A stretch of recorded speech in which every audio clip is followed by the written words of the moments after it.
Hi everyone, what's up? So now we're moving on to Christian Science, um, and we're going to do a little introduction to it, and we're then going to start reading Miss Eddy, which is a biography of her about her whole life. It is long, but tonight we're going to be watching Cultish What is Christian Science? So you can find, oh, you can't find this paper, but you can find all the papers I read or I've read, like I did Mormonism. You can find all the papers I read on Mormonism and all the videos I showed, except for the Billy Crone videos. They're not up there, but all the videos and documents I read from, except this one tonight, which I might put up, I'm not sure.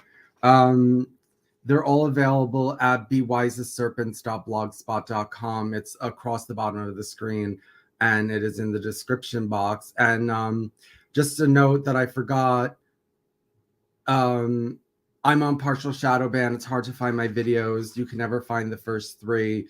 So I publish all my videos, or not publish, I just group them all together on Vincent Bruno shadowban.blogspot.com, which you can find at the bottom of the screen and the description box.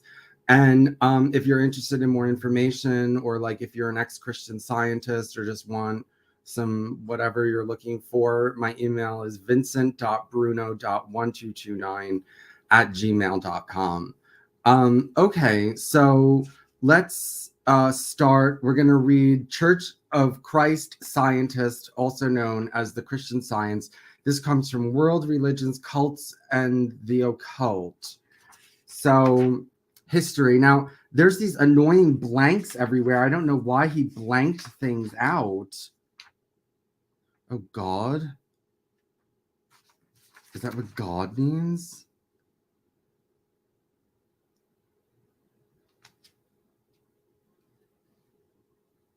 Wait, hold on.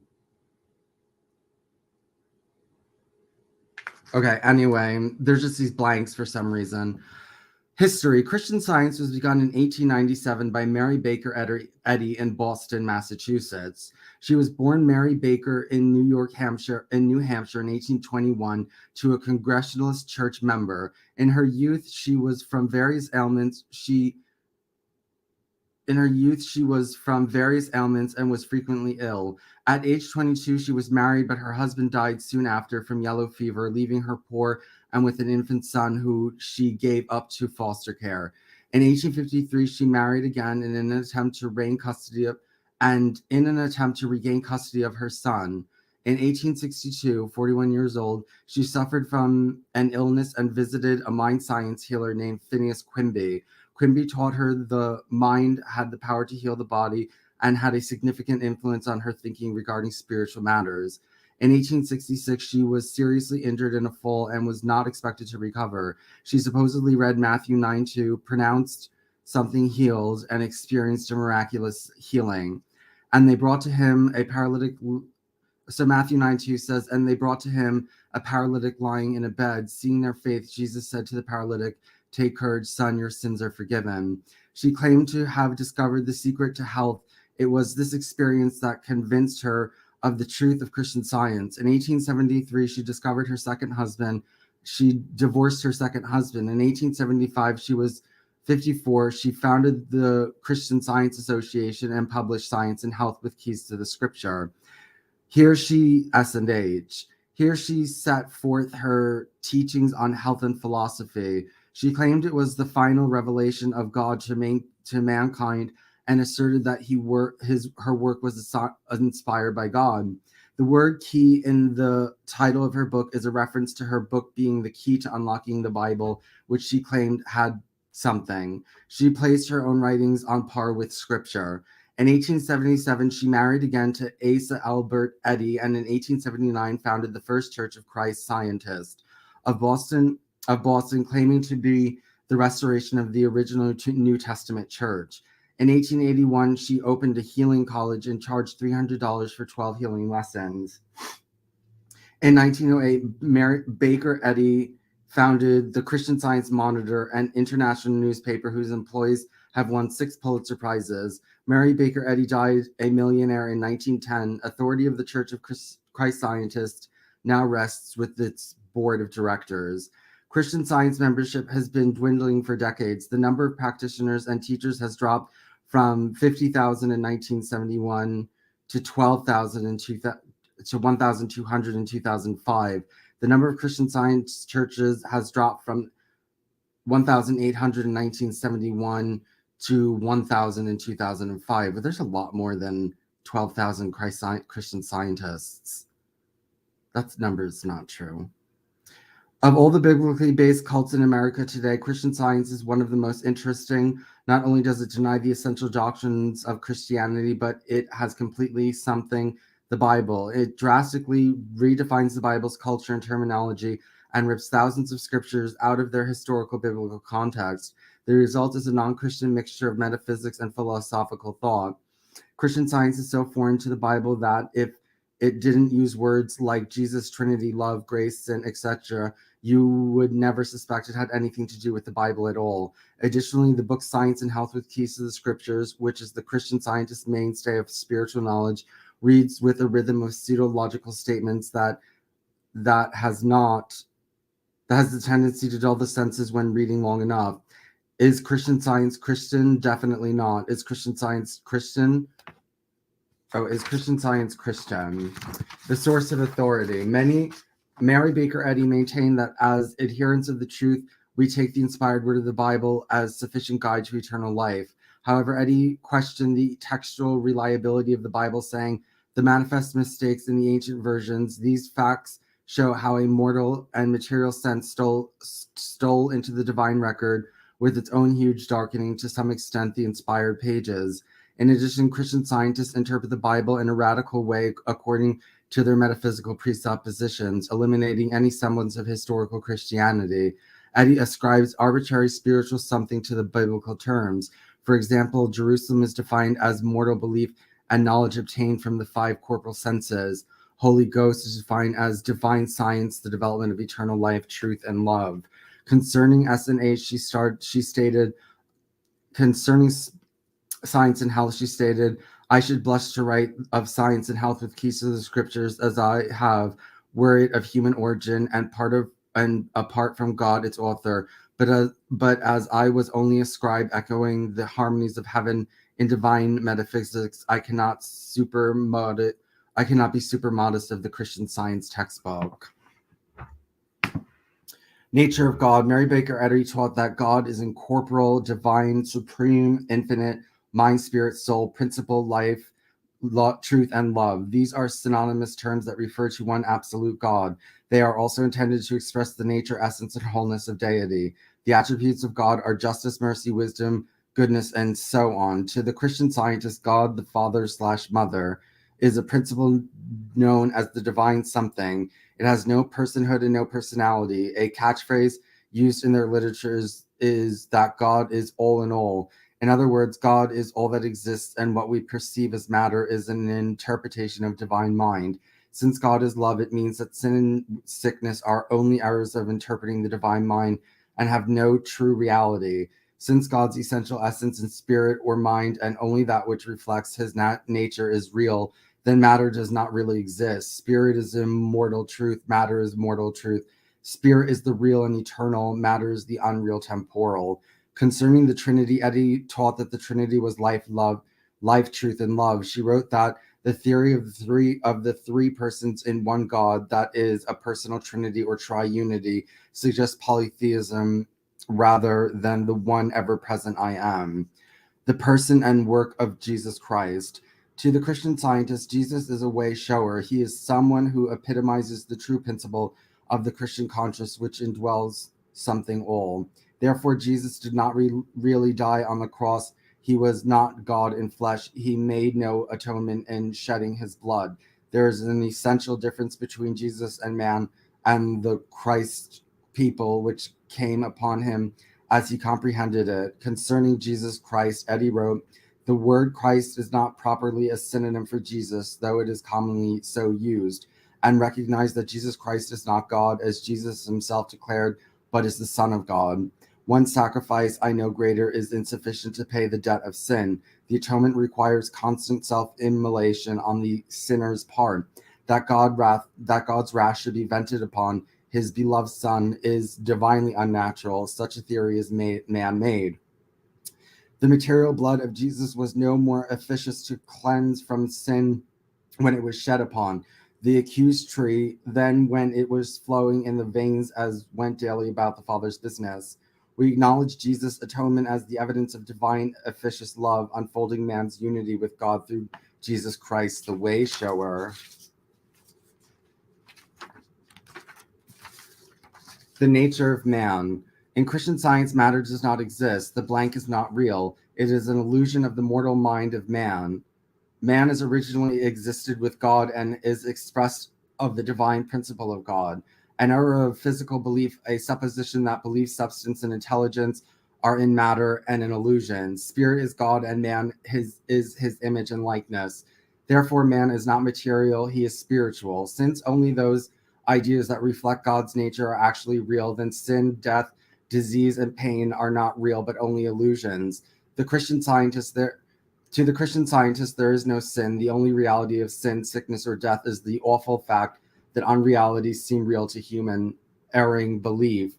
They are not true because they are not of God. The cause of all so-called diseases, mental or mortal fear, a mistaken belief or conviction of the necessity and power of ill health. There is no sin, and the soul is sinless, and man is incapable of sin. Evil has no reality. We shall learn that sin and morality are without actual origins or rightful existence. Since God and man are immortal spirit or mind, death is also only an illusion. It is a transition from the illusion of material to ultimate reality of immortal spirit. So when our friends pass from our sight and we lament, the lamentation is needless and causeless. The means of salvation. Since sin does not exist, then blank has no purpose and also does not exist. Final deliverance from error is not reached through paths of flowers, not by pining one's faith without works to another's vicious, vicarious effort. To achieve salvation, the Christian scientist needs only to find the true reality of understanding as revealed in Christian Science teachings. Since sin and death are false beliefs, illusions, salvation involves overcoming the false idea that they exist with the realization of our divine spirit and mind. We acknowledge that the crucifixion of Jesus and his resurrection serve to uplift faith to understand eternal life, even the allness of soul, spirit, and the nothingness of matter. Witnessing strategies to Christian scientists. Let's remember some of our general principles. Sanctify your heart. Oh, okay, this is just... Oh, no. Okay, that's not necessary. Okay. Give me 1 second. Okay, we're going to start listening to... What is it called? What is Christian Science? Cultish, What is Christian Science? Part 1.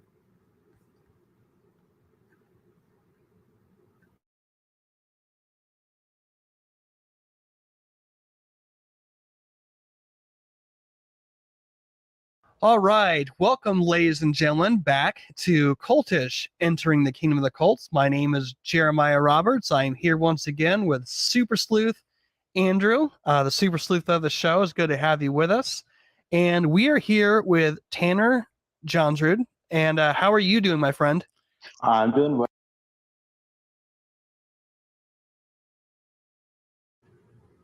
Hold on 1 second. I just want to make sure that that's... Hold on. Just give me 1 second before I do that. I put that video on. I want to make sure the sound is there.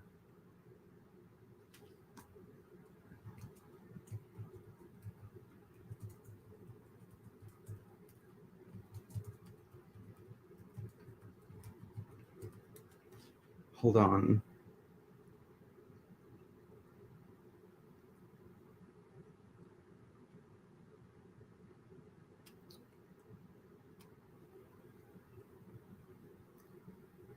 Okay, hold on 1 second. Okay, let's see. I gotta make sure this works. Hold on 1 second. Ooh, that's on. Okay, hold on 1 second. Okay, let's see. I got...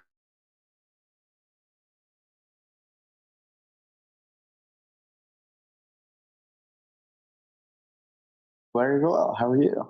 Good, man. Good. So we're excited to have you on, and you had reached out to us a couple of months ago, and I'm glad we finally got to connect.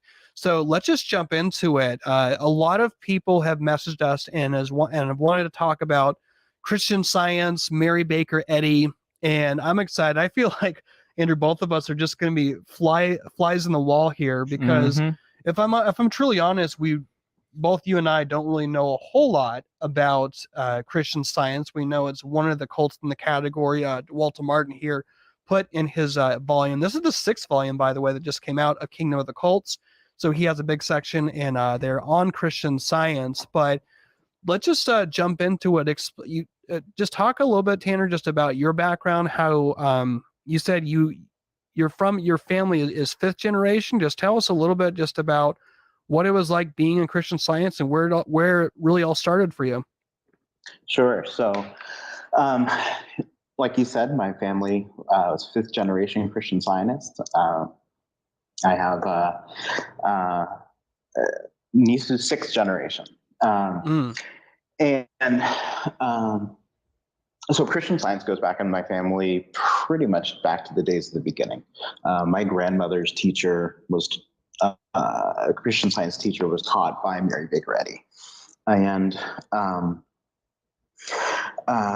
Christian Science is what I grew up with. I went to preschools, to a preschool, a middle school, and a boarding school and high school for Christian Scientists.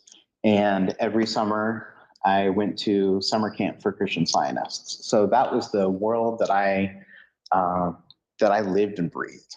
And Christian Science was all that I knew. And for me, when I was in college, I had what's called Christian Science class instruction, which is a training preparation to become what's called a Christian Science practitioner, which is a healer in the Christian Science religion. And so the day I graduated from college, I began full-time as a Christian Science practitioner. And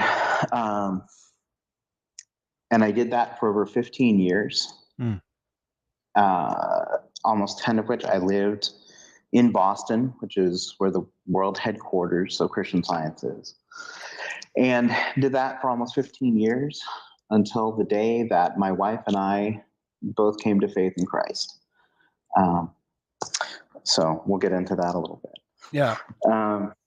So for me, growing in Christian Science. When you're starting a business, every dollar counts. We always heard the jokes. Okay, you don't believe in doctors. What would you do if? And somebody wrote in my yearbook like 3 pages of a long joking scenario. What would you do if this horrible thing happened to you? Would you still pray? And I was just absolutely convinced that Christian Science was true. That Christian Science was the real meaning of the Bible. And for so many of us who are in Christian Science, we don't really have exposure. I mean, you have friends who are not Christian Scientists, but you don't really have exposure to biblical Christianity. And the way that you just go through your life, you assume that this is what the Bible teaches, that this is what is true, and it's unimaginable that it could be wrong. Yeah, it's like the ultimate point of reference. There's not really anything else in which to contrast it by. As in, for example, like this volume here, I mean, Walter Martin goes over a lot of the teachings of Mary Baker Eddy. We'll jump into maybe to some of the theology and her worldviews, but then you contrast that with scripture. And one of the best ways for us to learn as Christians is to take a look at these different cults, these unbelieving worldviews, and contrast that with what the Bible says. But with you, when you're just, and we always talk about this, when you grow up in an infrastructure where you're only taught that one way is the only way, just with our series we did on Jehovah's Witnesses, and you're taught to believe the way the Watchtower says to believe, you just assume that without really second guessing anything. Oh, sure, absolutely. You assume it, and it's what your parents have believed, and your grandparents and your great grandparents. It's unimaginable that there could be any other way.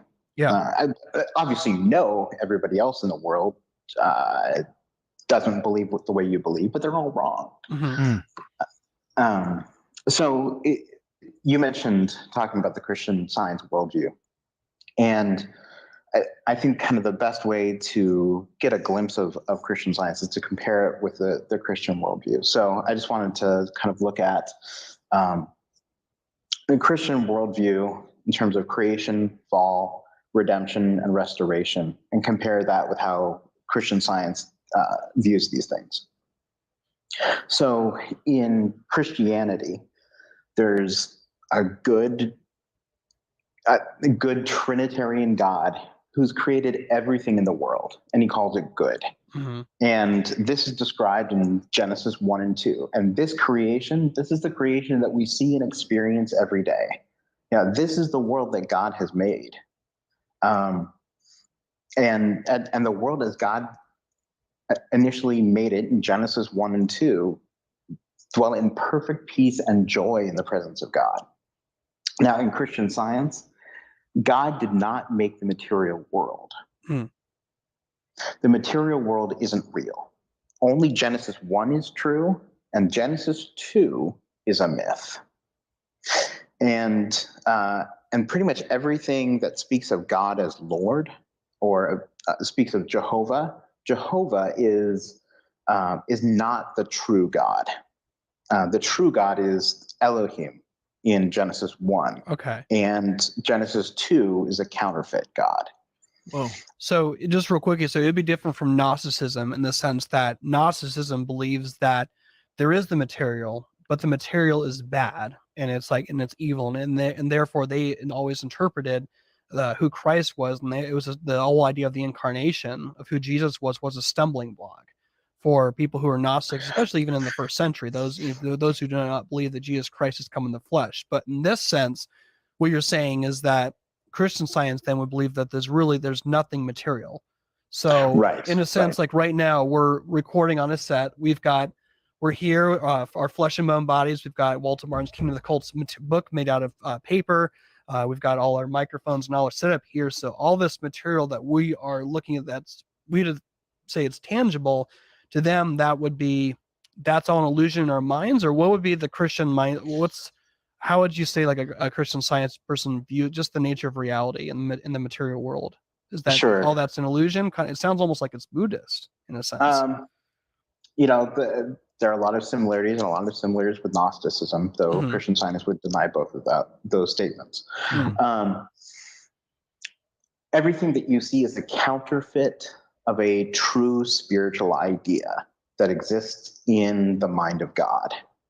You and me and the trees outside, these are all spiritual ideas in the divine mind, in the mind of God. And the material world is a counterfeit of that. If you remember hearing about Plato talking about the theory of the cave, that there's shadows on a wall in this cave cast by a light outside, and those shadows are kind of the dull representation of something which is real and true. And that is how Christian scientists tend to view the world in very Platonic or Neoplatonic ways. In Christian Science, God is referred to as Father, Mother.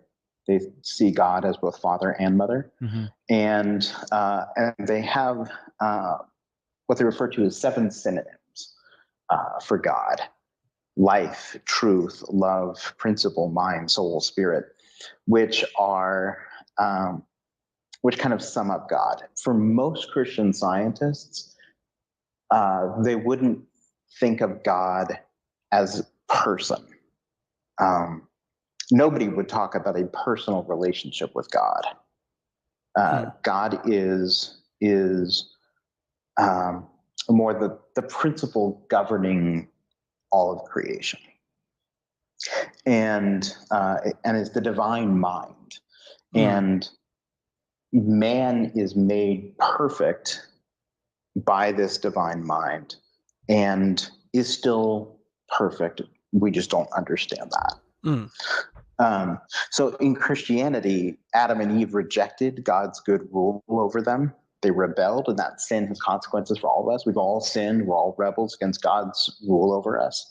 We've all contributed to just the deep brokenness in this world. Yeah. And the consequences of our rebellion are physical and relational and spiritual death. But in Christian science, they say Genesis 1 is true, Genesis 2 and 3 is a myth, and Adam is a myth. And the problem isn't Adam's sin per se, but it's the whole thought that he was made from the dust, that he was material. Yeah. And Adam was put into a deep sleep, which indicates what they would call a hypnotized state of thought. And all of the problems of sin and disease and death, which come as a result of this hypnotized state of thought. And people often call it the Adam dream. So the problem with Adam eating the fruit of the tree of the knowledge of good and evil wasn't that it disobeyed God's command and trying to be like a god, but it was trying to obtain knowledge from the material senses. So in Christianity, man's big problem is sin. But in Christian science, the big problem is a mesmerized belief, a hypnotized belief in a material existence. We aren't material. We aren't fallen sinners. We're spiritual and perfect.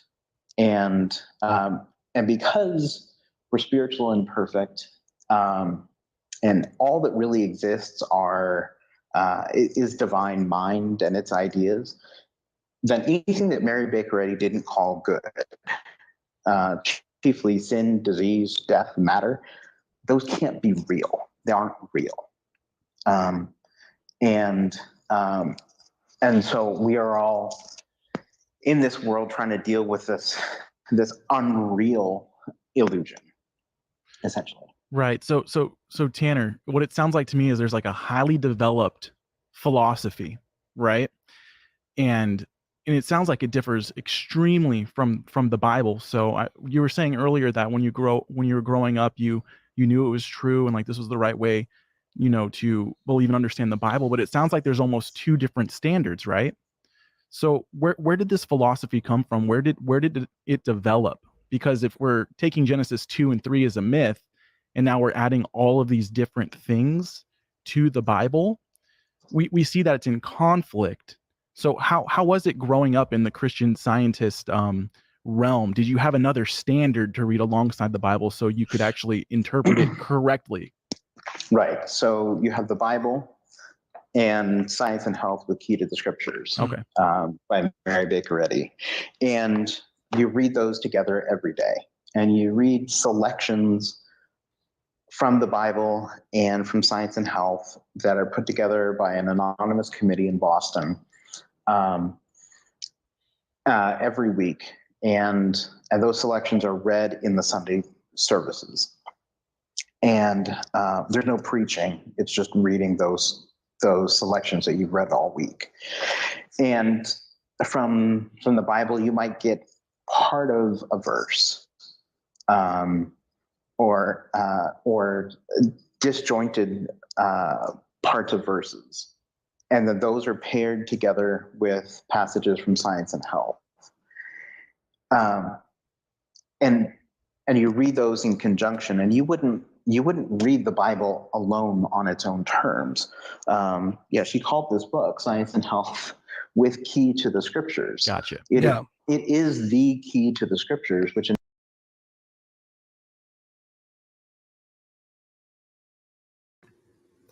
Okay. All right. So now we're going to start reading. This is a long book. It's called Ms. Eddie, and it is by Edwin Frandon Dakin. It's the famous one. So there's a one famous biography about Mary Baker Eddy, and then there's ripoffs or whatever. So I'm going to start that. So let's start part 1, A Quest for Minerva's Parentage. No. Oh. Okay, this quote comes from Plutarch. The most glorious exploits do not furnish us with the clearest discoveries of virtue or vice in men. Sometimes a matter of less moment, an expression, or a jest informs us better of their characters and inclinations than the most famous siege, the greatest armaments, or the bloodiest battles whatsoever. Born in 1821, Mary Ann Morse Baker lived 40 years of her existence before she found a real objective in life, and spent another 20 before she began to attain the recognition which eventually made the name of Miss Eddy famous. She had already reached the age of 60 before she even sighted her goal, and she was over 80 when she had fully revealed the illimitable resources of one of the most gallant and infinitely pathetic figures in modern times. Nor was it in her achievement that the real measure of her magnificence emerged. Rather was it in her very human weakness, and finally in her crushing defeat when she stood alone yet indomitable in a universe where she never once found adequate understanding, that she proved her right to be called unique in her degree, above censure and beyond praise. If hers had been only the ordinary span of life, she would have had hardly a mention in the pages of history. Thus it happened that few were ever interested in the story of her childhood until she reached a ripe old age, and when in her latter years she sat down to gratify this public interest and make an account of her memories, the record was not wholly to be relied upon. As with so many old people, the years had dimmed some events, idealized others, wholly obscured several passages, and at least a few instances inserted recollections of occurrences for which no confirmatory evidence can be found. It is known, however, that she was born in 1821, that the Baker family for some 6 generations had tilled the New England soil, and that the family stock was the hardy pioneer stuff in which indomitability of will seems recognized and general characteristic. Her birthplace of Bow in New Hampshire was a small village 5 years from Concord, consisting in reality only of a group of farms loosely tied together under a town government. There was the usual district school, as well as the homely meeting house, where the lean farmers and their overworked wives gathered weekly according to their established sense of Sabbath pleasure and duty. The Baker family, of which Mary was the youngest, was not an unduly ample one in view of the contemporary fecundity of most New England fathers. Mary had 3 brothers, Samuel, Albert, and George, and 2 sisters, Abigail and Martha. Mary Baker and Mark Baker, the father, was an imposing individual who, in tin type of the period, shows the high forehead and piercing eyes which might belong either to idealist or zealot. The great heavy pout of the underlip and the harsh set lines of the mouth reveal the zealot's mind. His daughter in later years was probably erring only by understanding and saying, "My father possessed a strong intellect and an iron will." Abigail Baker, the mother, seemed to have been endowed with the best qualities of those understanding pioneer women who could work 18 hours a day in providing necessities for their families and still find time and spirit left to be a mother. Cooking, spinning, weaving, sewing, mending, scourging, scoring, doctoring, teaching were all a part of her usual routine duties, yet she managed somehow to be more than a laboring automation. Like so many others, Abigail Baker died early, worn out with the struggle, and her husband, like so many contemporary husbands, promptly married again. Of the mother, Mary later wrote, "I cannot speak as I would, for memory recalls qualities to which the pen can never do justice."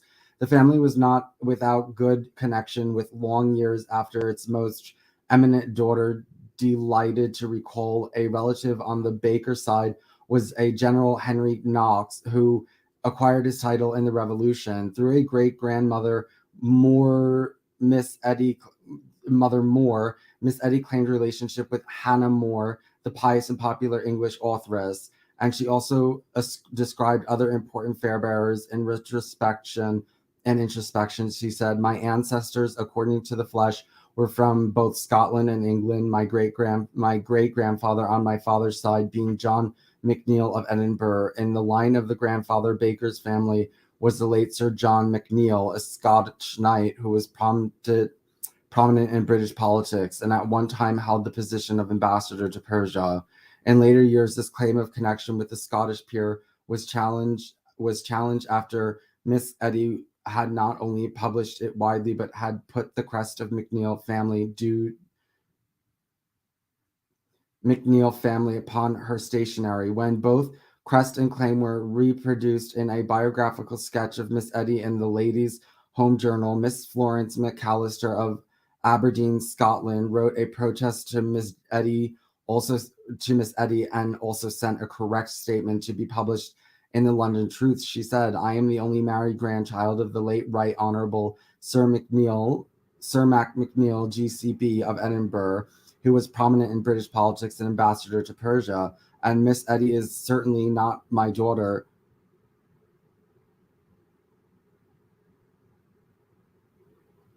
I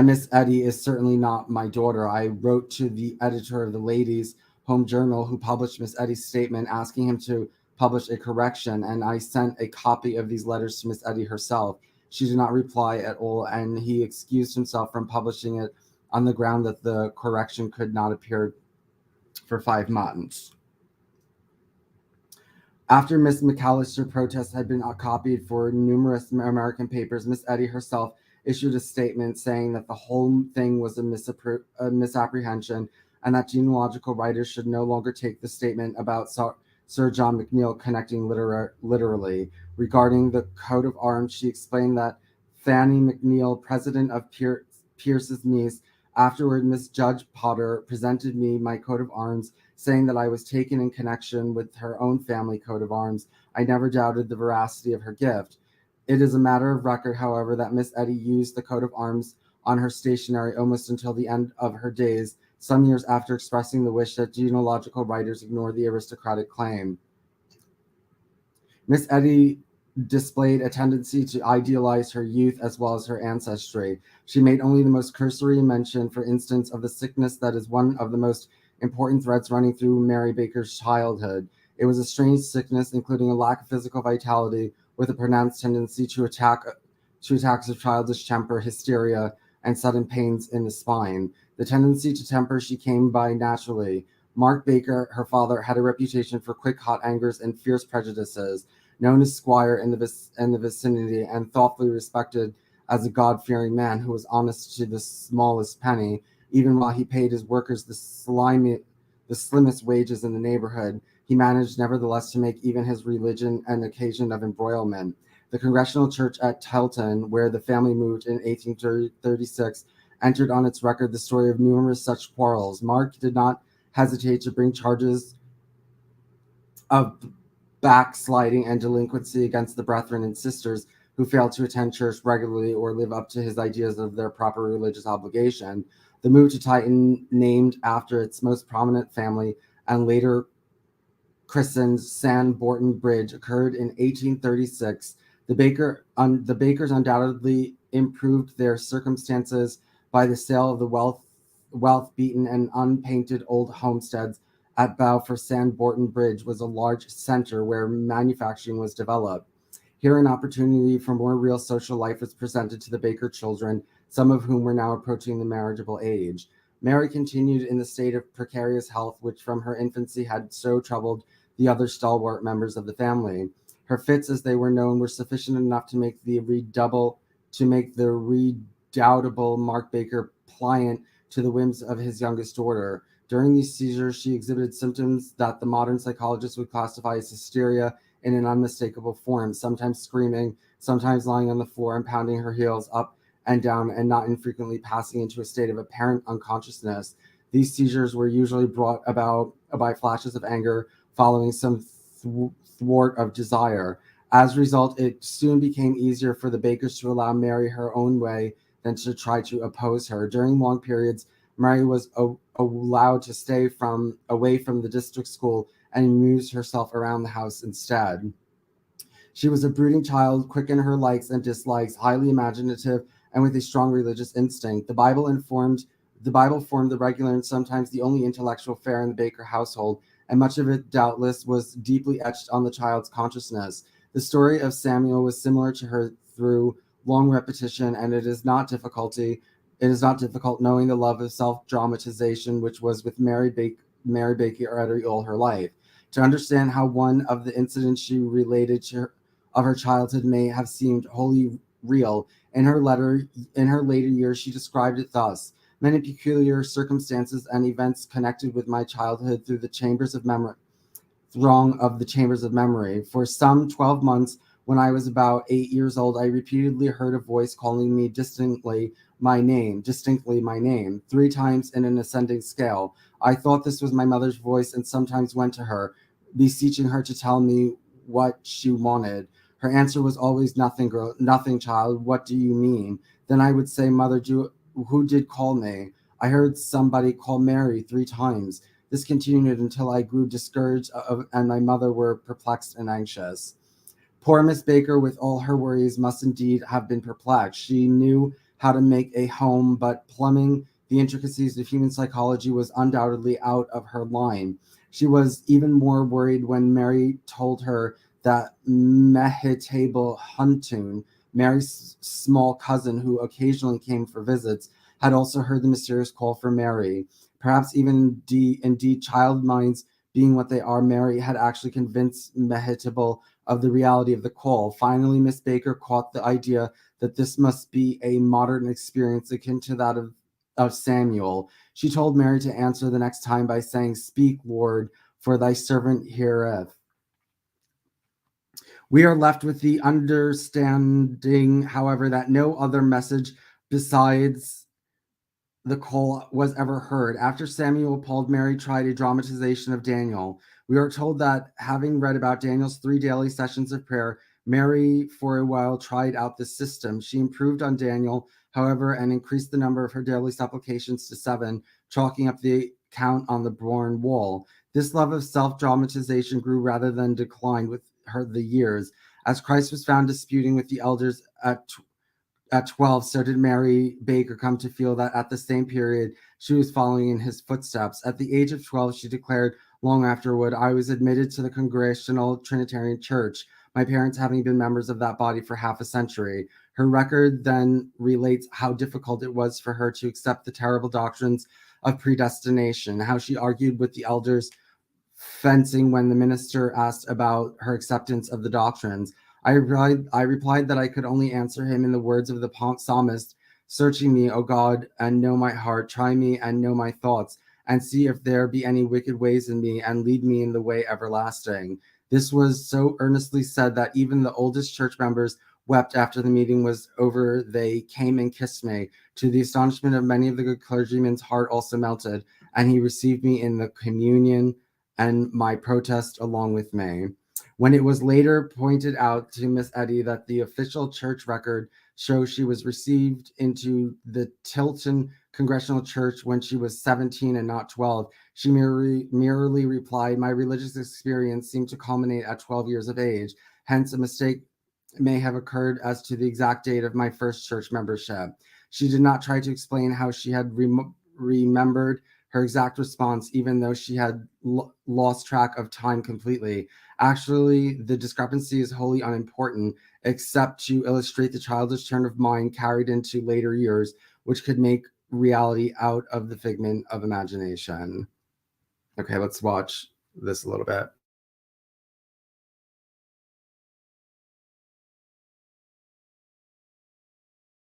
Enables you to understand the Bible. And all the poor Christians out there, they don't have the key.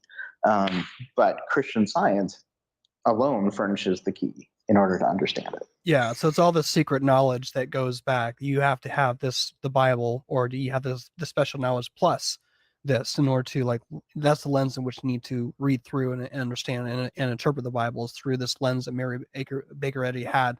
What I'm just kind of curious about too is that if we want to just jump into the origins of of where Christian Science started. So what I found fascinating is that she pretty much said I was looking at the beginning of Kingdom of the Cults. We're just kind of skimming through the section on Christian Science.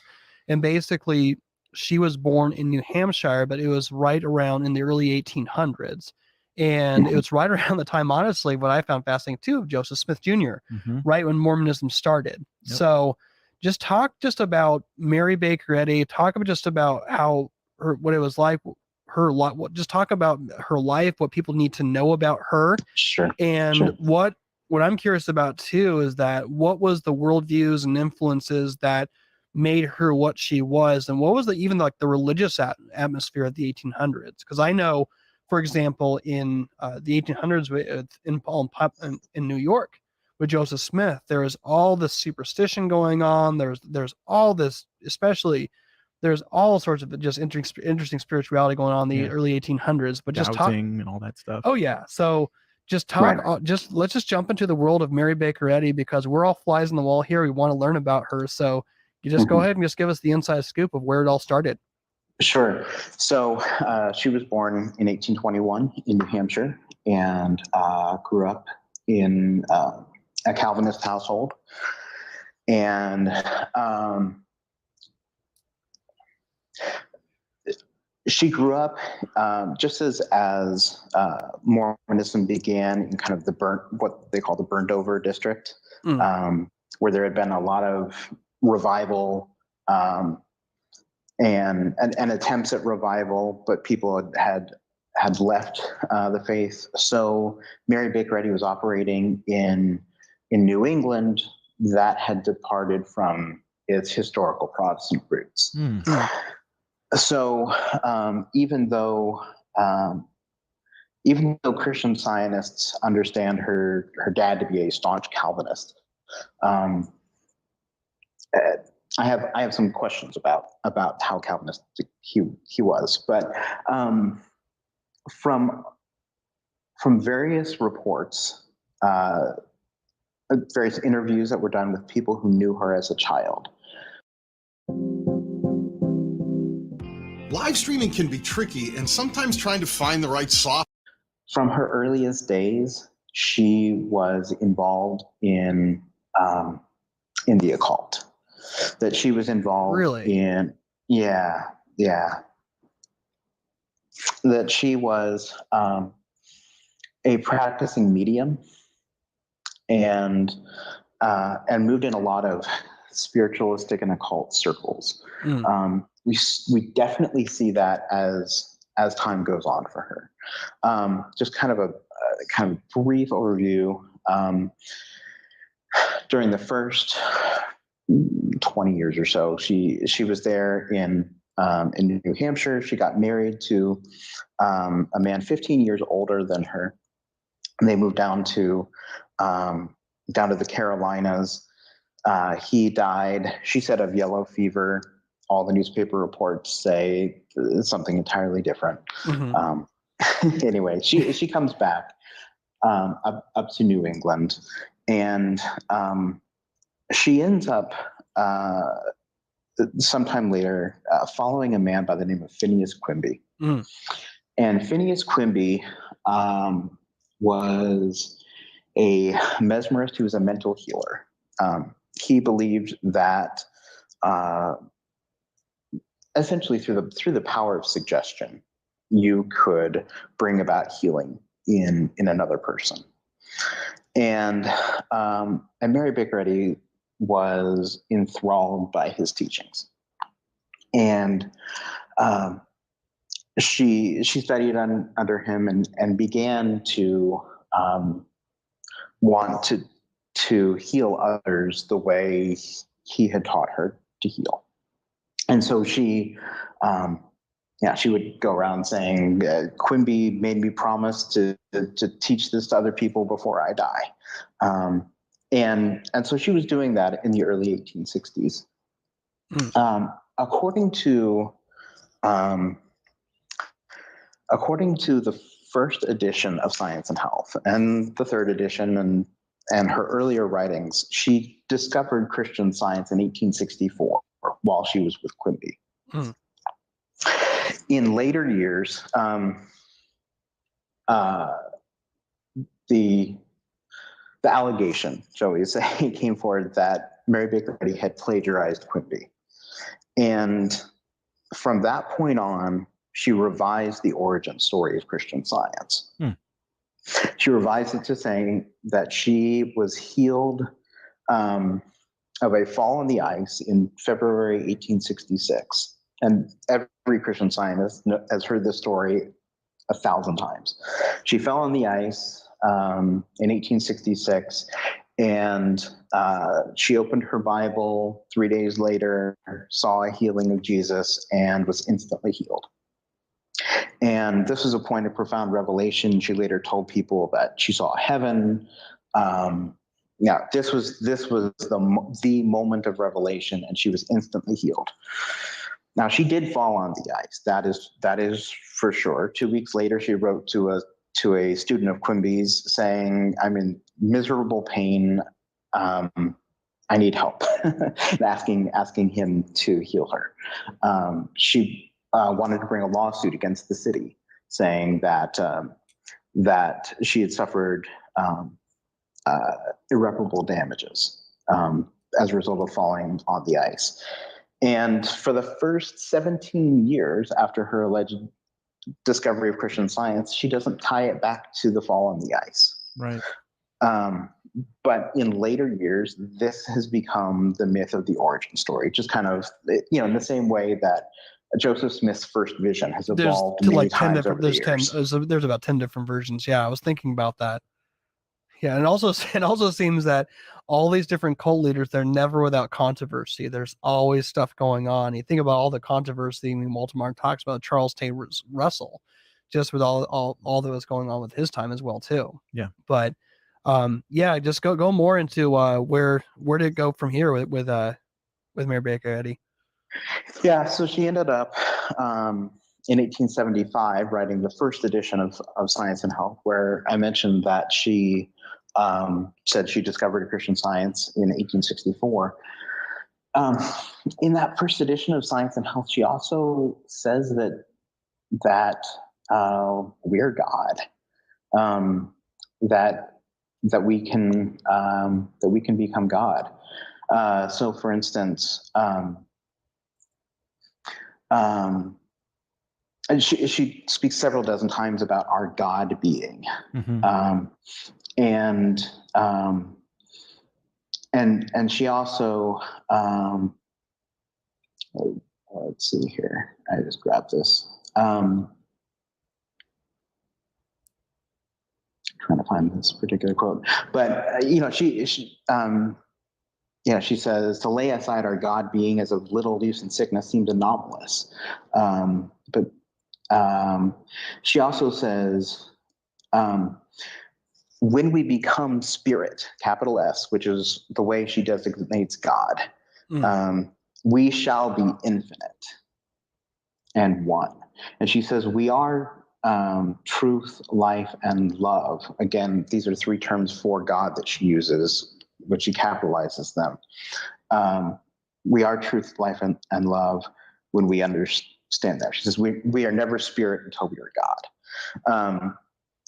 She says these things dozens of times in the first edition. She says that we are spirit, and spirit is God is undeniably true. So this is where her head was in 1875 when she reported the first edition of Science and Health. Again, she through the 1860s, she was still channeling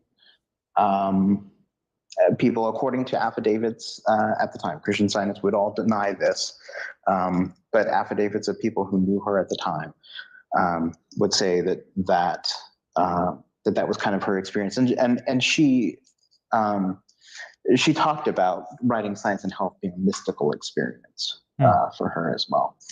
She couldn't write during darkness. She could only write during the day. A flood of thoughts would come to her, and she wouldn't even read them. She would just write down what was coming to her. So sort of this automatic writing. So at this time too, she was kind of involved in like spiritism, almost like that stuff was going on, like you're referencing automatic thoughts, or these are things that happen to people who are delving into the occult, and still people still do that right today. and it's she's like channeled into a source, but go ahead. So her first advertisement for students appeared in the Banner of Light newspaper in 1868, which was the largest spiritualist newspaper or magazine in the country. And all of her early students were practicing spiritualists, including people whose house she almost burned down in a fit of anger. These were the people that she was traveling with. These are the people that she was connected with. Now, today, the Science and Health went through over 430 revisions, and the last edition of Science and Health, she changed the title of one of the chapters from Christian Science and Spiritualism to Christian Science versus Spiritualism. And Christian Scientists today would all say, no, she never had anything to do with spiritualism, etc. If she was connected to people who were spiritualists, it's because she was bringing them out of it, or it's because these are the people who were open-minded. The churches were too bigoted to receive her revelation. Wow. Go ahead. No, I'm just fascinated by this, man. Keep on going. So she wrote first edition of Science and Health in 1875, and she said that she wouldn't take in patients. She would be focused on teaching other people how to heal, and yet there are this book, Mary Baker Eddy, Christian Healer, came out about 10 years ago. And this is all of the healings that are attributed to Mary Baker Eddy. I haven't gone through all of it yet. But what are like some of the biggest, when she talks about her healings? In fact, I'm trying to remember the first time I got exposed to Christian Science. I was talking about in one of our previous episodes, when I was a young child, I picked up a book, and it was this Bible story book, but Jesus was on a stake. And I was like, what on earth is this? Even as a kid, and I just felt like repulsed by it. And turns out it was a child's Bible story book by the Watchtower that was written. I remember going to we were going to a hotel because I had tried to get into the Navy, which I ended up getting medically disqualified from. I didn't quite make the cut, but I was staying at this hotel the night before to kind of go through the MEPS, the Military Entrance Processing Station. And I had forgotten to bring my Bible. I was a new Christian, and I opened it up, and sure enough, there was a Science and Key with Health of the Scriptures, and I'm like, this just seems kind of wacky. But I remember at the very front, I remember seeing all these different health testimonies, right?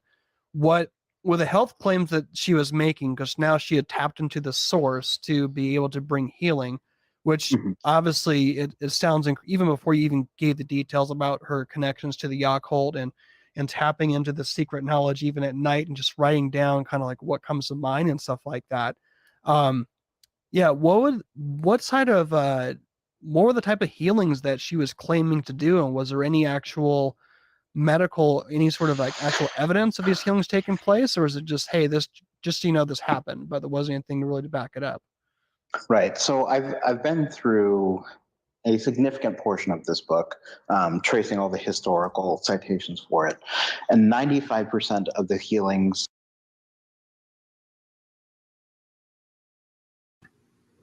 Okay, let me read a little bit more.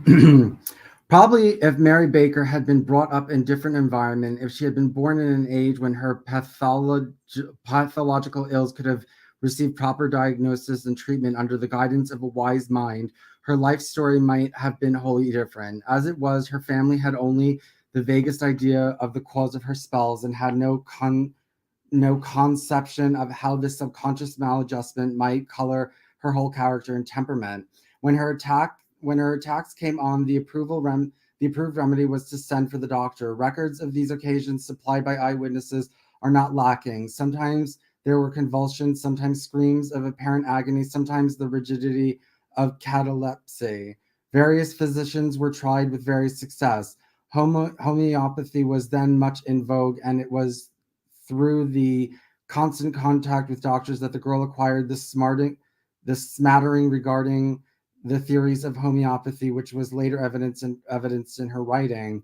Dr. Nathaniel G. Ladd, family physician who could always bring Mary out of her spasms though her family expected each time to see her die, was deeply interested in her case, and with a sagacity far ahead of the village physician of his time, made a diagnosis with which a modern practitioner might closely agree. As George Milmine has related, he said that Mary had hysteria mingled with bad temper. Mesmerism and hypnotism were subjects of vast interest in those years and up and down the New England countryside, and the good doctor discovered that he could partly control Mary by suggestion. He was most evident an astute observer. Affectivity and suggestibility were words as yet uncoined in their modern meaning. The relationship of frustrated emotion to temper and hysteria was also as yet unplumbed. And it would not be until several generations later that Emily Boriak would write, the majority of hysterical symptoms belong to cryptopsychism, as may be realized by the list of such symptoms: fixed ideas, anesthesia, amnesia, paralysis, contractions, etc. It might be stated in confirmation of what Durand de Grosse and Pierre Janet said, that it would be considered as the key of all hypnotic phenomenon, and better still, it might contain in itself the explanatory key to suggestion itself. Undoubtedly, Mary Baker herself never realized the real nature of these recurrent attacks which followed her through all her life, as will be seen, recurring particularly during periods of great mental stress, and she always denied vigorously that they were associated with temper. Thus she wrote, "My mother always presented my disposition as exemplary for her other children to imitate, saying, when do you ever see Mary angry?" When the first edition of Science and Health was published, Dr. Ladd said the Alexander Tilton read it, for it will do you good. It does not surprise me. It so resembles the author. Certainly between these periods of fierce emotional paroxysms, Mary was a child in many ways, lovable, appealing, and of real charm. She is shown by a group of letters that were written just before and just after the family moved from Bow and addressed to her brother, George Sullivan Baker, who she called by his middle name. She loved her brother dearly. Albert was her favorite, a talented lad who went to Dartmouth and afterward read law in the office of Franklin Pierce at Hillsborough, the same Pierce who was later to be president of the United States. Albert was finally admitted to the bar, was elected to the legislature of his native state, and died at the age of 31, just after he had been nominated to Congress. George, whom she called Sullivan, has received less mention in her memoirs, but these letters to George show a close attachment between this other brother and his youngest sister. The letters will illustrate the character of the girl as it was developing, affectionate, replete with little affections, inclined to moments of brooding and loneliness. The first letter of record, and she calls it the second she ever wrote, is penned in her 15th year on a day when her parents went to a funeral and drove over later to look at the farm at Sanburton, perhaps the very farm Mark Baker eventually purchased. It includes a strange mixture of formality and style, which she had absorbed from the talking of her elders, and utter informality in spelling, the result of her long absence from school. Its reference to the gift of a toothpick that never arrived suggests the aroma of an age now almost beyond recall. Stating that the family had gone to attend Sabbath funeral of a neighbor so that she was left alone to review past events, she went on to mourn her brother's absence. There is one thing I have not improved at all right. I have learned from experience to prize more perhaps than ever I did before. That is, dear brother, the friendly advice and counsel you were ever giving me, and the lively interest you ever manifested in my welfare. But now when I sit down to my lonely meal, I have no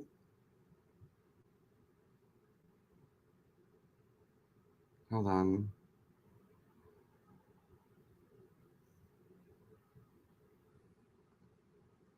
But now when I lay down to my lonely meal, I have no brother Sullivan to encourage me as formerly, but there's no philosophy in repining.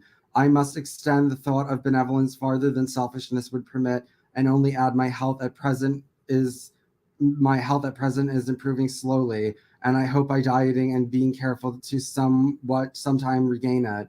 I have written much more than I intended as a sister M, and I have both written and will now close giving you much thanks for the present you sent me by Mr. C. Although I did not receive the toothpick, I shall take the will for the deed and think much of them for coming from you. Write every opportunity, excuse all mistakes, as this is the second letter I ever wrote, and I accept the well wishes of your affectionate sister. In the following year, we see Mary write in a less brooding and more sprightly mood. The brother S she referred to is this, and the letter following include one written in Mary's 26th year, are among the very few Eddy documents which have not been subjected to extensive editing. Their immunity is due to their manner of discovery. A Mr. A. Baukamp, antiquarian of New York, found them in an old trunk in the former home of Miss George Sullivan Baker at Tilton when he went there searching for Americana after her decease. They were published for the first time in Munsey's magazine, April 1911, in combination with a critique prepared by Isaac F. Markson. Samuel, who had gone to Boston with the son of a neighbor, one George Washington Glover, with the intention of learning the trade of stonemason, she could not guess that in just a few years she would be George Washington Glover's widow. As she wrote in 1836, we have just finished our morning vacation. I am engaged in the sweet employing of writing or talking to Brother S at Connecticut, and to comply with good ton. I shall first inquire for your health, spirits, and the like of that. Hoping time still continues to glide smoothly as in former years. It continues to do so with us only when we are obliged to ride in a wagon, and then it is rough. You cannot imagine the disappointment I felt on receiving your letter that you should not return, but I hope it will not be long before I shall again see you. Do not disappoint me, but come and see us if you cannot stay. Another letter in the same year is interesting because it tells in Mary Baker's own contemporary words of her home life. It is evident that neither Mary's occasional period of illness, her father's outbursts of temper, nor the iron routine of the struggle of a farmer's family within the barren New England soil prevented honest gaiety and happiness. Saying that Esquire Pierce had been elected senator to Congress and that Albert was considered attractive proposals which Mr. Pierce had made to him, Mary continued in her primitive spelling. We saw Uncle Baker not long since. He is strangely altered, and to appearance is wasting very fast. Enough of this. We attended a party of young ladies at Miss Hayes last evening. She was truly sorry our brother from Connecticut was not there, but she is soon to be married, and then the dilemma will close, as it is your fortune and have some opposing obstacles to extricate you. Oh, brother, I wish I could see you, and I wholly think Abby and I would be as sleepy as we were the last night you spent with us, but could amuse ourselves, if not you, by telling you things that would write laughter, if nothing more than when are we to realize this happiness. I am impatient to learn soon, very soon, I hope, but if we are not to see you soon, to hear of your health and prosperity is a pleasure that none but those whom we are most nearly can experience. And now comes what is perhaps the most important letter of the entire group, containing, as it does, a reference to the neighbor Shakers and the curiosity in which they were held. Later commentators have noted that Mary Baker seemed to have owned something to Shakers' theology in the final assemblings of her ideas, but much has been conjecture. It has been pointed out that the main contribution of the Shakers to modern religious theory was the idea that God is both masculine and feminine, and that they raised their prayers to our Father and Mother, with which are in heaven. It is also worth noting that Anne Lee, the Shaker leader, was claimed by some of her followers to be greater than Christ, and that she was also identified by some of these enthusiasts with the woman of apocalypse described in Revelation. Mother Anne proclaimed that she had the gift of healing, felt that she assumed the sin and suffering of her followers as they became freed of these burdens, governed her followers to some extent through fear, and allowed them to believe that she had some strange mental power which could inflict torture on them if she would. Her traditional sayings were treasured by her New England followers long after she died, and were a subject of profane discussion in communities where Shakers lived and gathered.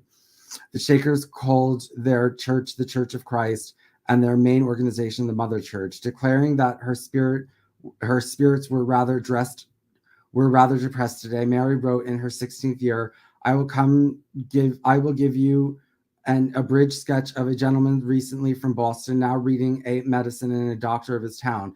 A perfect, complete gentleman. I met him a number of times at parties last winter. He invited me to go to the Shakers with him, but my superiors thought it would be a profanation of the Sabbath, and I accordingly did not. But I have since then attended a wedding where Mr. Bartlett, he was groomsman and I bridesmaid. We had a fine time. I assure you, I have been studying every leisure moment this winter. I shall attend school this summer, if I possibly can, as my health is extremely poor, occasioned by a cold. I hope, as almost everyone is complaining of some disease, occasionally, undoubtedly, by our severe season. The following, okay, let's listen.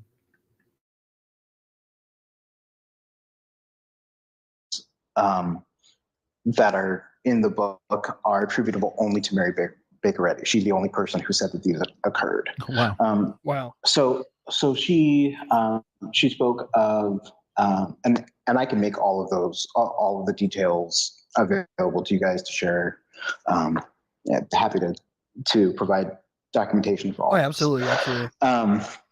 So she talked about healings like restoring broken limbs, somebody's eye grew back, a cancer which had completely eaten through to the jugular vein healed. These are all healings which would happen instantly. The dead being raised. These are the kinds of healings that she claimed for herself. And in the back of Science and Health, there's 100 pages of people who claim healings just by reading the book. Wow. And just to clarify kind of what you were saying before. So when you look at the 5% of the healings that we do have external documentation for, these are not healings that Mrs. Eddy claimed for herself, by and large.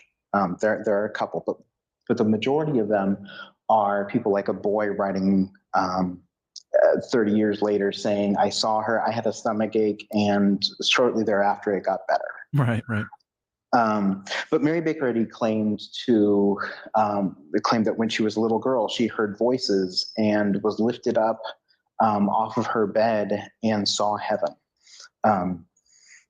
She claimed, and this isn't something that would be officially recognized, but it's certainly shared in Christian Science lore, that she walked on the water.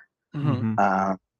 So these are the kinds of claims that she made and that have been made for her in the last 150 years. Hey, Tanner. So in regards to healings, if we were to think in Christian Science terms, what exactly is happening? There's not even really a healing, right? It's more of just overcoming an illusion. Right. What's happening is a revealing of your true innate spiritual nature as found in Genesis 1, where you're not material, you're spiritual.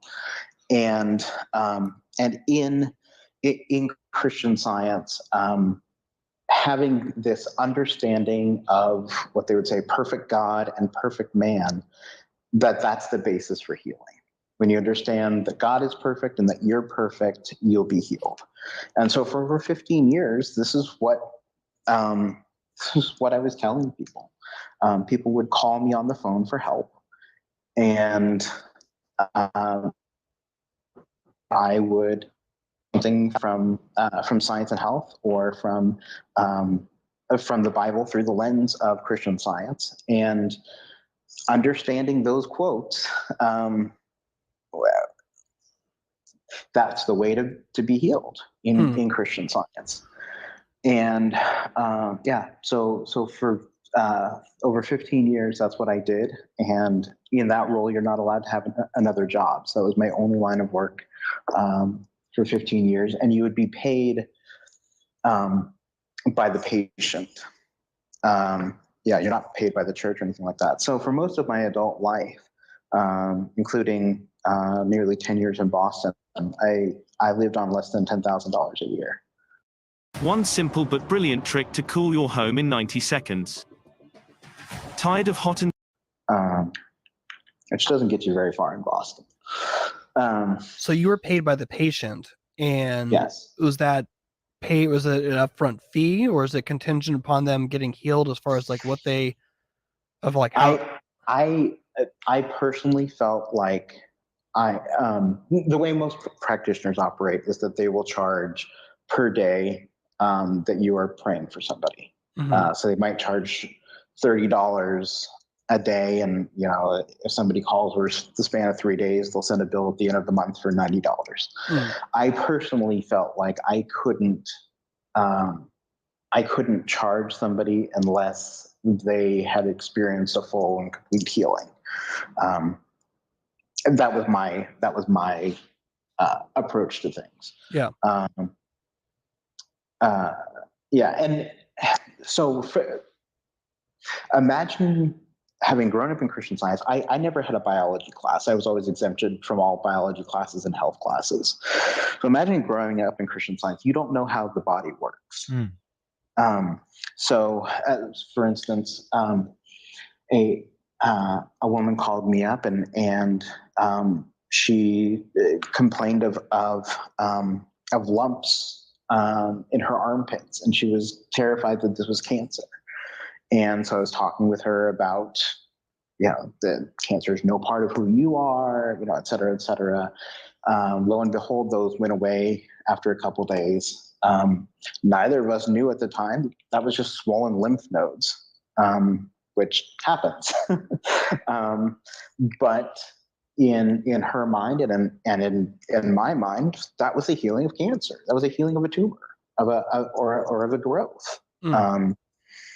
So there's so many healings that are attested by Christian scientists who don't realize that, the body just sometimes gets better on its own. And that's the vast, vast majority of the healings that I saw in Christian Science.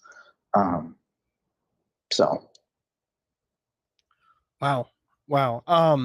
What about, and I'm curious about this too, because we obviously just did a little bit of research here, but I know when you look up Christian Science online, there's a whole process in which there's people get recruited into these sort of organizations. There's the Christian Science reading rooms, and I've driven by a couple of them, and I guess it's a place where you can go in and kind of like read the materials and kind of get inundated with all the different ideas of Mary Baker Eddy's teachings and stuff like that. Explain to us what is the purpose of those reading rooms, and what is that? Is that where you did your practicing at? No, that wouldn't be allowed. You're not allowed to do that through connection with the churches. You either rent an office somewhere or work from home. So a reading room. Mary Baker Eddy is operating in the latter half of the 19th century, and back in the day, books were expensive, and so the larger publishing houses would make reading rooms available where you could go and read a book and decide whether or not you wanted to pay the $3, which would be like, a significant portion of your monthly salary, to buy a book. And so Mary Baker Eddy, wanting Christian Science to be seen as the best of the best, as elite. This is what was happening in elite society. She established these reading rooms, and every Christian Science church has a reading room, has a place where you can go in and buy Mary Baker Eddy's writings, as well as magazines published by the church, or the Christian Science Monitor, which is a Pulitzer Prize winning newspaper. Yeah. So Christian Scientists are very passive in their outreach, whereas the Jehovah's Witnesses and the Mormons will come knocking on their door. The Christian Scientists are waiting for you to come to them, seeking healing. There are exceptions to that. There are Christian Scientists who are more outgoing in sharing Christian Science, but those exceptions only confirm the rule. The Christian Scientists are basically waiting for the world to be receptive enough to the great spiritual truths that Mary Baker Eddy has given us. And when that day comes, the world will come knocking down the doors of reading rooms to come read her book.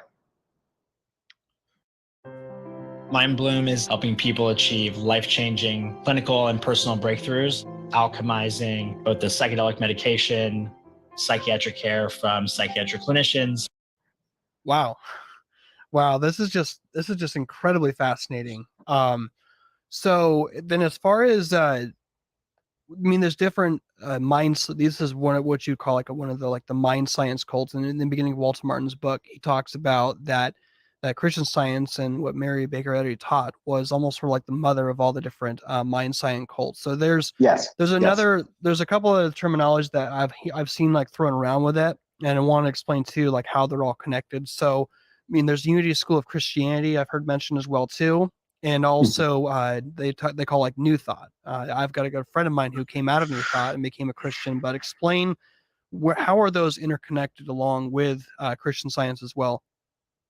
So the Unity School of Christianity, so-called, was begun by Emma Curtis Hopkins, who was a student of Mary Baker Eddy and editor of one of the magazines for a while until Mary Baker Eddy threw her out. And then so she started her own movement. And all of these mind science groups, Unity, Divine Science, Religious Science, they're all kind of under the umbrella of New Thought, which all trace back their ideas to Phineas Quimby. And nobody would know anything about Phineas Quimby had it not been for Mary Baker Eddy. Mary Baker Eddy both popularized his ideas, and because of the plagiarism allegations against her, that caused his writings to be published independently. And Mary Baker Eddy is the mother of of all of these different schools of thought. And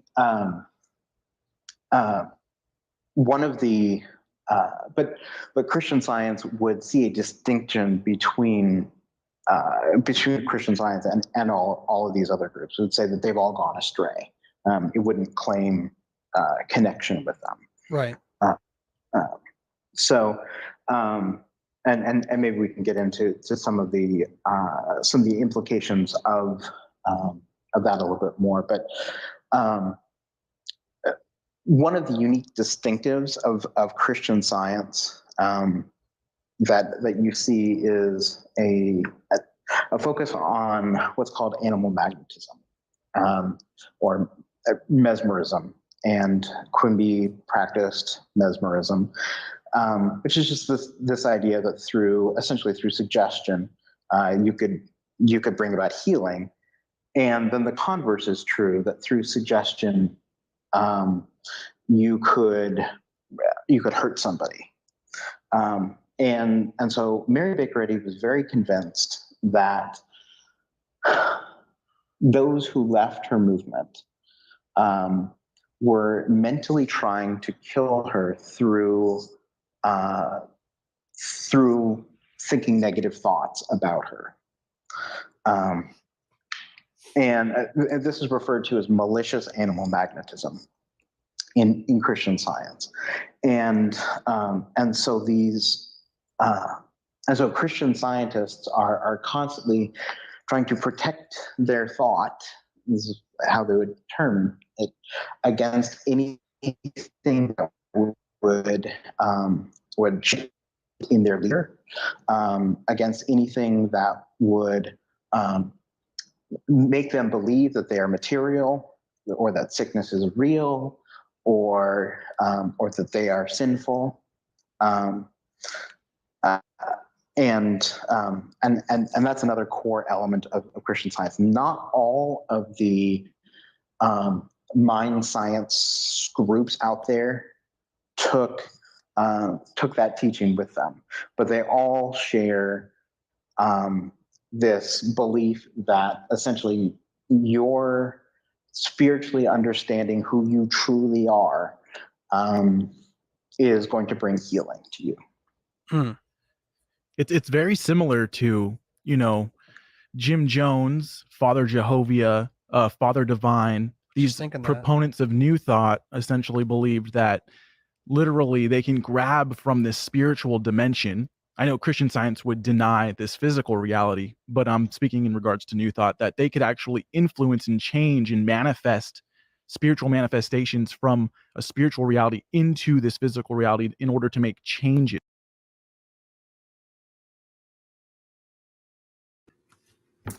All right, let me keep reading.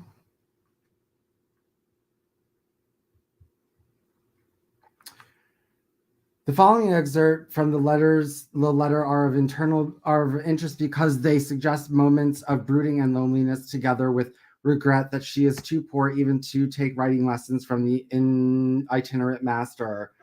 Abigail is preparing for the celebration of her nuptials, probably as soon as June. Then there will be another tie severed. She will be lost to us irrevocably. That is certain, although it may be her gain. How changed in one short year. Dear brother, can you realize it with me? If just so, take a retrospect view of home. See the remaining family placed around the blazing ingalls, scarcely able to form a semicircle from the loss of its numbers.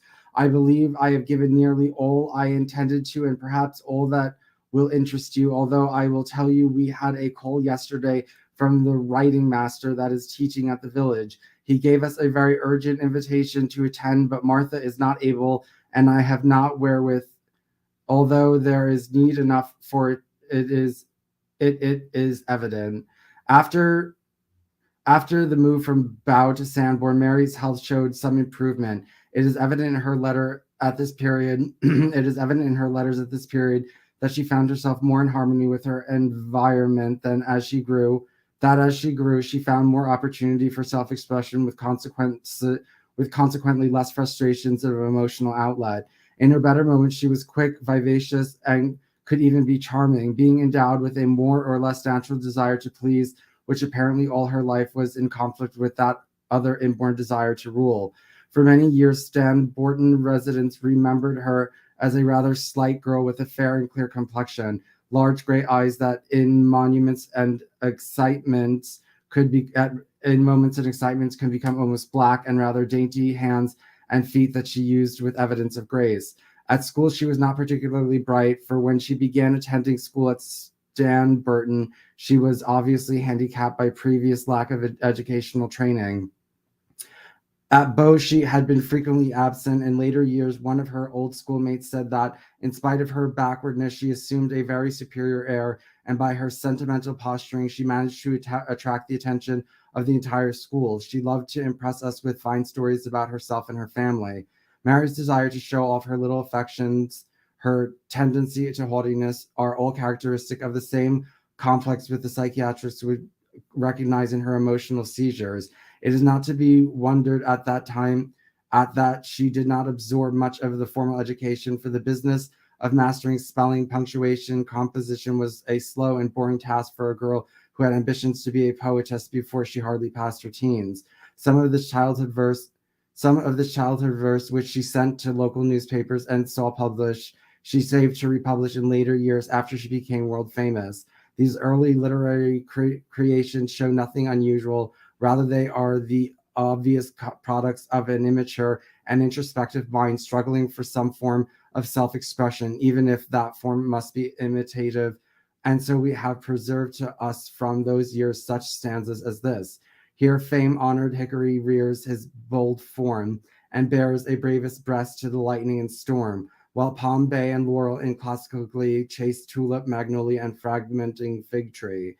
In her old age, Miss Eddy was destined to be pricked by many sharp pointed shafts for preserving these poetic creations of her childhood. Mark Twain, who crossed some of his best lances with her, wrote of the stanza quoted above, vivid, you can fairly see these trees galloping around, that she could still treasure up and print and manifestly admire those poems, indicates that the most daring and masculine and masterful woman that has appeared in the earth in centuries has the same soft, girly girl place in her that the rest of us have. Probably Mark Twain never even guessed about some of the strange places that were hidden in Mary Baker Eddy's heart. Mary Baker carried out of childhood a frail physique, a rudimentary education that was far richer than what she had absorbed from the book talk of her brother, that with what she had learned at school, a tendency to long periods of depression and attacks of hysterical spasm she described as neurasthenia, and a desire to get married. Long years after, she spoke glowing of what she had received in tutelage from her brother and rebuffed the critics of her grammar and her various literary and historical allusions by declaring, after my discovery of Christian Science, most of the knowledge I had gleaned from school books vanished like a dream. Learning was so illumined that grammar was eclipsed. Unfortunately, we have scant record of that side of her nature, which is of far greater interest in the historian and emotional rather than the intellectual development. It was at the age of 22 that she married George Washington Glover, who was the first of Samuel Baker and the son of the Baker's old neighbors, John and McKenny Glover, at Bow. The ceremony was performed 2 weeks before Christmas in 1843 at the Baker farmhouse near Stanburton. It was a family gathering, and the sisters and brothers were there in full panoply with their respective husbands and wives. Abigail, 6 years before, had married the most sought-for beau of the village, Alexander Tilton, who was proprietor of a woolen mill bearing the Tilton name. She and her ample purses were eventually to prove a haven for Mary in times of trouble. Samuel Baker was there from Boston with a wife who had previously been a missionary to the Indians. Martha, with her husband Luther Pillsbury of Concord, and George Baker, still unmarried, filled out the family circle. Albert had died before his event occurred. Wash Glover, as he was nicknamed, was a hale and hearty fellow who had gone south following his apprenticeship at masonry in Boston and Charlottetown, South Carolina. He had succeeded in forming a small contracting business.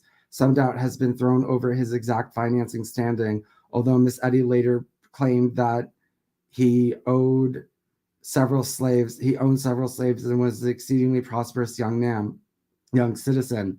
Whatever his own slave owning status, his wife immediately caused a small local furor by advocating abolition among all her New Charlottetown acquaintances and friends. Mr. Glover found it necessary to make a trip to Wilmington, North Carolina, to transact some businesses.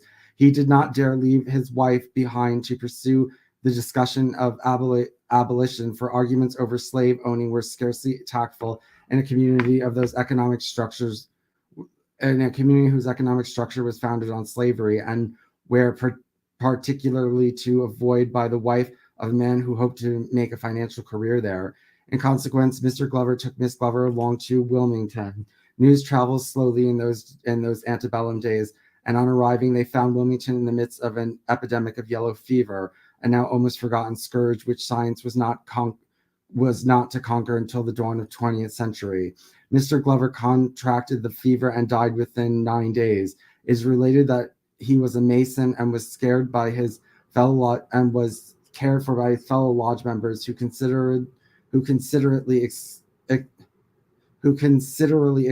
his wife from the dangerous sick room.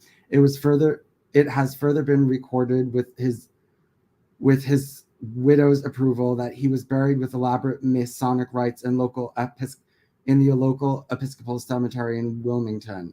Young Miss Glover was now left in a wholly dependent financial condition, and she was carrying the child who, as George Washington Glover II, would cause one of the most poignant chapters in her history. She later authorized the statement that she allowed the slaves of her husband to go free, no record existing of this transaction because of South Carolina's status on emancipation. Whatever young Glover's business amounted to, there was no real assets following his death. His widow therefore came north, was met in New York by her brother George Sullivan, and returned home to the farmhouse of her parents, where in September she gave birth to her son. All in all, for a girl of Mary Baker's temperament, it was an unfortunate experience that might well have undermined the strength of an emotionally far more stable temperament. She always played a rather large part in her life. How large a part indeed is revealed to the psychologist, not so much by her several marriages as by her subsequent constant efforts to deny sex an orderly place in her scheme of existence. She persistently in later years did she deny the legitimacy of demands of sex that many of her followers came to believe that even cohabitation between husband and wife was unspiritual and, if not ungodly. Had Wash Glover lived, and had Mary Baker Glover retained his marital outlet for the tempestuous emotional storms that swept over her regularly, the whole course of her history might have been changed. As it was, for a long period after her return to her father's home, her life was despaired of. She was unable even to nurse her children, and the boy was put in charge of the wife of one Amos Morrison, local mechanic and locomotive builder. Mr. Morrison had only recently given birth to 2 twins. So terrible were the attacks of hysteria to which Miss Glover was now subject that her father had the local roads covered with tan bark and straw to shield her from the convulsive shudders. What? The local roads covered with tan bark and straw to shield her from the convulsive shudders that were aroused even by the cheerful patter of horses' hooves. When the tan bark failed, old Mark Batter would take his daughter up and rock her in his arms like a baby. Such rocking undoubtedly seemed to help. When the strain at home grew almost unbearable, the Bakers sent Mary over to visit her sister Abby Tilton, whose large house was well able to accommodate an invalid, and Miss Tilton took turns with the rocking. Yet years later, old neighbors told George Milmine how Miss Tilton, hoping to end this onerous practice, devised the bright scheme of importing a large and commodious cradle built from an old sofa with a balustrade, so that the occupant could not fall out, and attached to a rocker in which the hired man would sit and rock both himself and the invalid by the hour. Okay, let's continue. Is to this reality. So it sounds like what they got from Christian Science, as Christian Science would they almost agree that everything we see here is just a kind of like an agreed upon illusion that literally, like Mary Baker Eddy is saying, these bad thoughts really literally can affect me because these thoughts are what make this illusion a reality for us in a sense. Like that's kind of what it sounds like to me. Does that make sense, Tanner? Yeah, absolutely. Okay. Absolutely. And you actually pointed this out in a previous episode, that Jim Jones and Father Divine, they got ideas from Quimby. Mm-hmm. Wow. And again, nobody would know anything about Quimby if it weren't for Mary Baker Eddy. So they are all in this same stream. But there are actually a lot of groups that have gotten a real influence from Christian Science, even though they they aren't Christian Science today, but there's a lot of influence for them. So, for instance,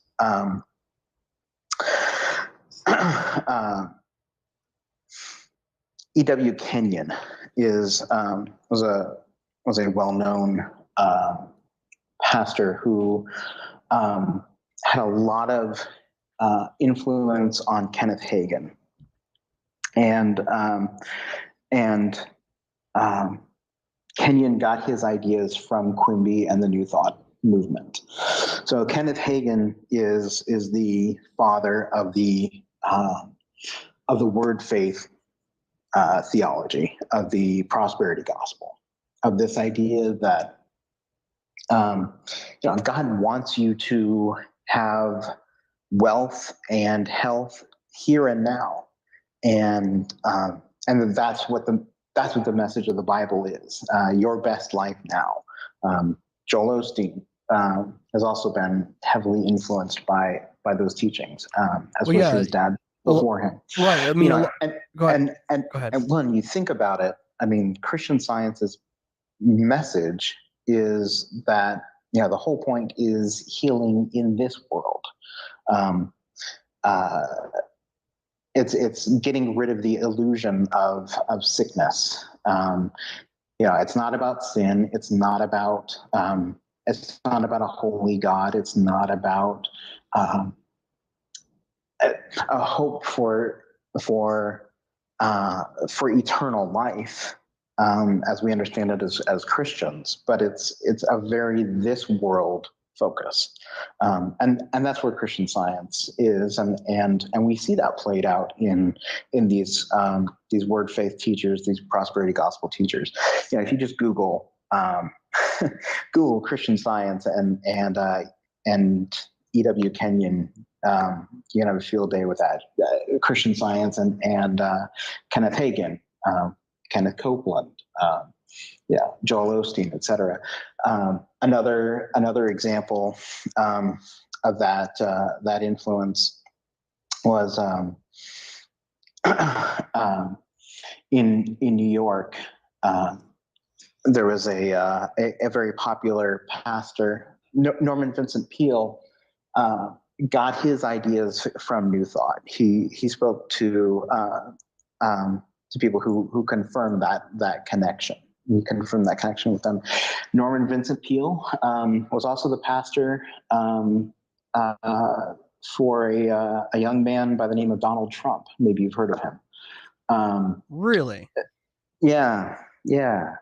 Wow. I mean, Donald Trump's worldview has been shaped by New Thought and Christian Science, and Donald Trump doesn't drink, as neither do Christian Scientists, at least not officially.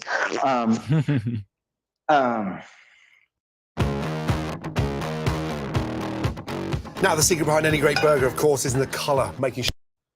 I never thought of drinking. Well, it's interesting too. Anyway, just go ahead. Oh, sorry. Go ahead. Yeah. No, it's all right. We're on Skype, so it's not maybe there's a little bit of delay or whatever. But I just noticed too that I haven't followed a lot of the news, but sometimes you're leading up to election 2020 is around the corner. It just starts bleeding over.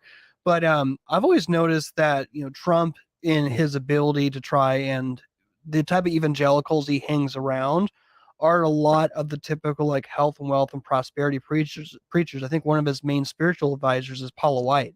And so you get that sort of influence, the typical evangelical, a lot of those like health and wealth and prosperity preachers seem to be right around that sphere of influence. And you even mentioned as well too, Joel Osteen, because people had messaged us before like, hey, are you guys going to do a cultist episode all on Joel Osteen? And I was like, I don't really know about that. Like that seems to be kind of more in the realm of like a discernment ministry kind of sort of thing. And I don't know if that's really covers the type of material we cover. But you mentioned too, there's a briefing that Albert Mohler did talking about the influences on Christian Science and Joel Osteen. And his big thing, a lot of times, a lot of his sermons too are the the power of words and the power of your thoughts. And you basically speak your reality like into existence, where in a sense that's similar to there's a level where it's similar to Christian Science, even though technically there is no material reality. He is saying you invisibly speak out what is material and visible eventually. Right, right. So yeah, exactly.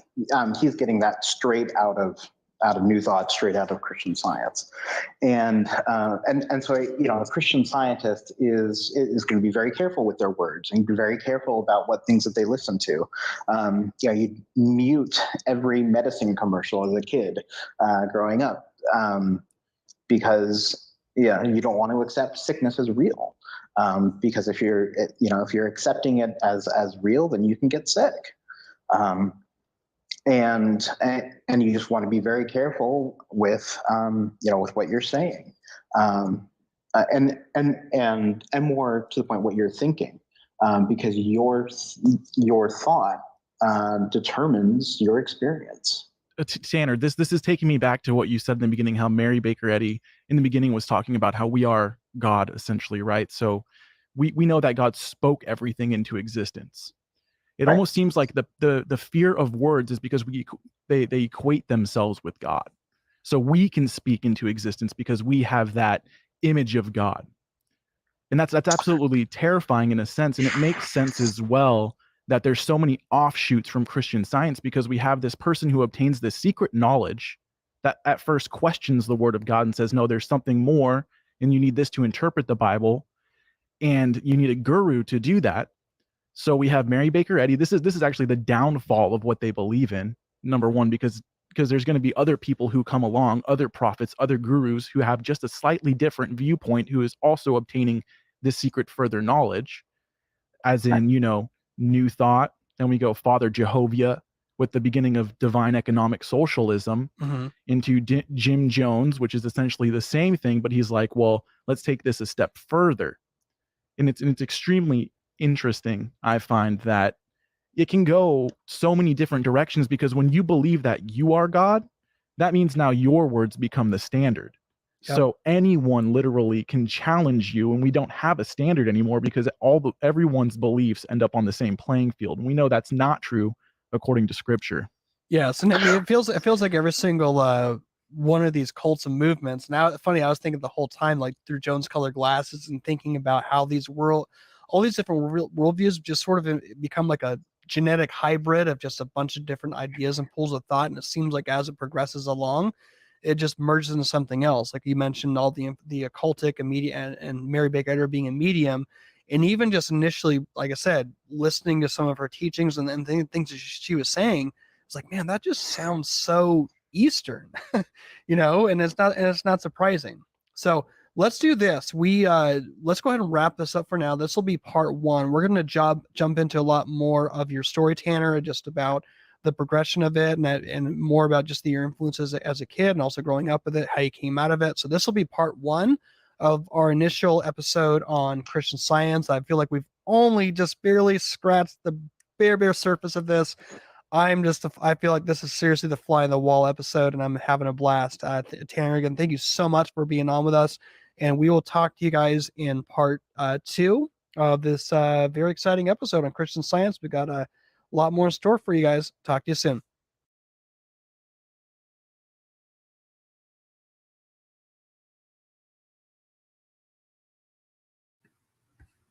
Okay, before I go, I forgot to show you. So I have the whole Be Wise as Serpent.blogspot.com.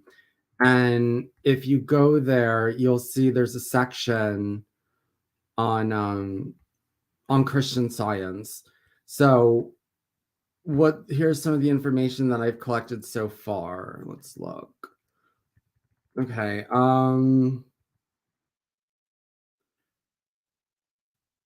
Okay, so obviously her husband was a Freemason, and they gifted her a boat. Her husband was buried a Master Mason. He had the Royal Arc Mason degree. Christian Science churches had Masonic symbols. Christian scientists were not allowed to join any occult groups except for Freemasonry. Before their churches were met, Christians met in Freemason holes.